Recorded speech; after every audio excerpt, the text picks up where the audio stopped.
how to add payment method on Taobao. So the first thing that you want to do is open up the Taobao application on your device. After that, tap on the account option at the bottom.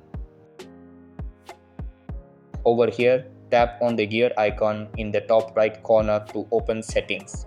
Then scroll and tap on payment settings.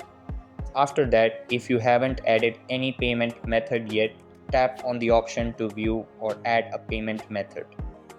Over here, tap on add to continue. Then choose whether you want to add a credit or debit card. Over here, you can also choose Alipay as an alternative payment option. After that, tap on add now and it will bring you to the form. Over here, enter your card number, name on the card, expiration date, and CVV code. Then tap on bind now and your payment method will be added to the Taobao application. So that's all for this video. Consider subscribing if you find it helpful, and I'll catch you in the next one. Thanks.